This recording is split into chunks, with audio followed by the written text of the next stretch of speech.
Jeshi la Polisi Kanda Maalum ya Dar es Salaam linaendelea na majukumu yake ya msingi ya kuzuia vitendo vya kihalifu, na kwa ujumla, narudia, kwa ujumla hali ya jiji la Dar es Salaam ni salama.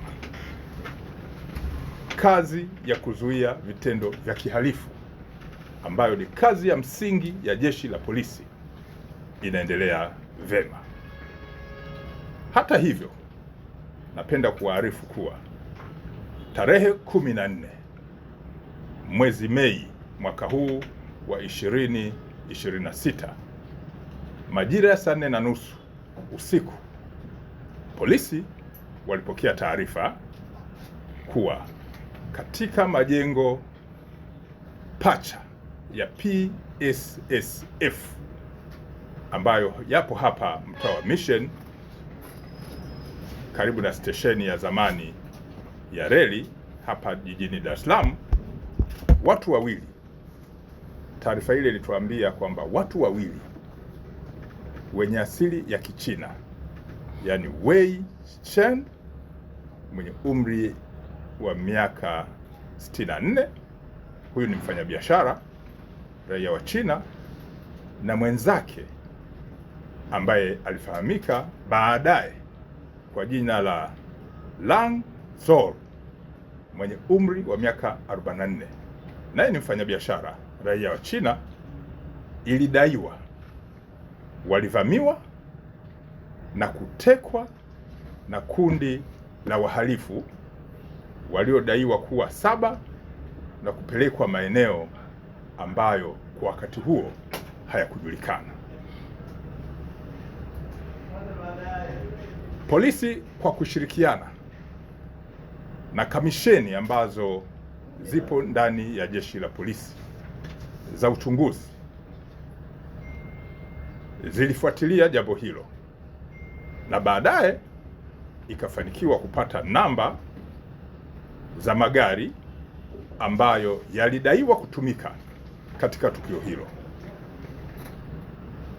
Gari mojawapo ambalo lilikamatwa kabla ya wahanga hao kupatikana, baadaye lilikutwa likiwa na namba T305 DRP aina ya Toyota Alphard, ambazo katika ufuatiliaji ilibainika kwamba hizo sio namba zake halisi.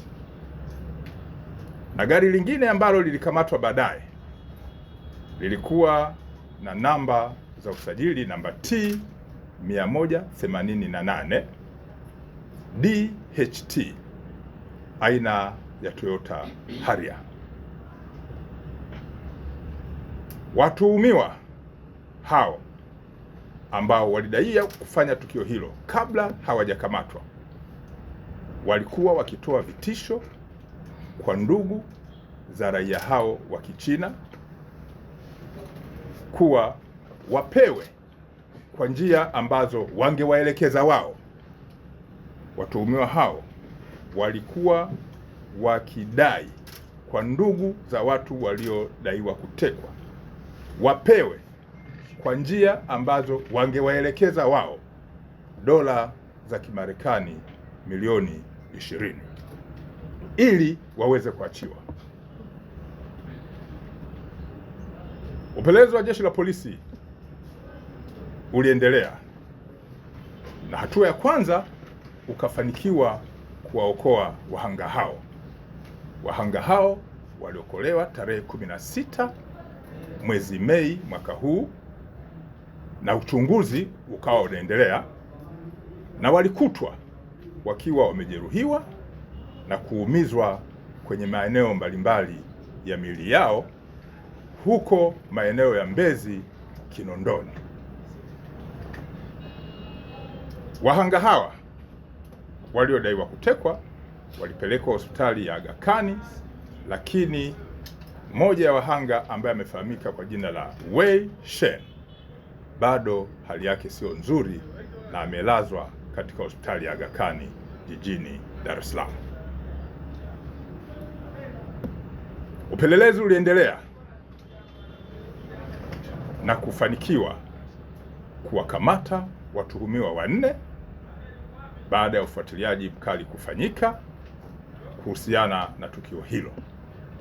Watuhumiwa hawa ambao wamekamatwa pia ni raia wa Kichina ambao wamefahamika kwa jina la Deng Anguing, miaka 49, raia wa China.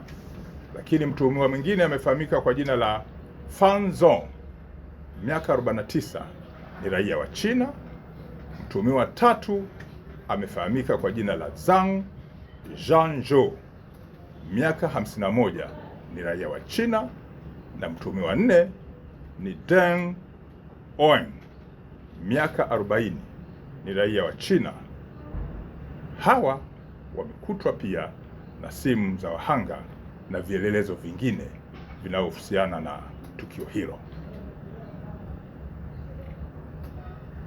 Upelelezi wa tukio hili kwa maana ya shauri unakamilishwa na kila aliyehusika katika tukio hili kwa namna moja ama nyingine atashughulikiwa vikali na kwa hatua stahiki zilizo ndani ya mfumo wa sheria. Narudia, upelelezi wa tukio hili unakamilishwa na kila aliyehusika katika tukio hili kwa namna moja au nyingine atashughulikiwa vikali kwa hatua stahiki zilizo ndani ya mfumo wa sheria. Polisi Dar es Salaam, narudia, Polisi Dar es Salaam haikubaliani na vitendo vyovyote vya kihalifu. Narudia, Polisi Dar es Salaam haikubaliani na vitendo vyovyote vya kihalifu, na inaendelea sasa kwa msingi huo kuwashukuru wananchi ambao wamekuwa wakitoa taarifa za kweli, baadhi yao ambazo zimesaidia kuzuia uhalifu na zingine zimesaidia kuwakamata wale ambao wanajihusisha na vitendo vya kihalifu.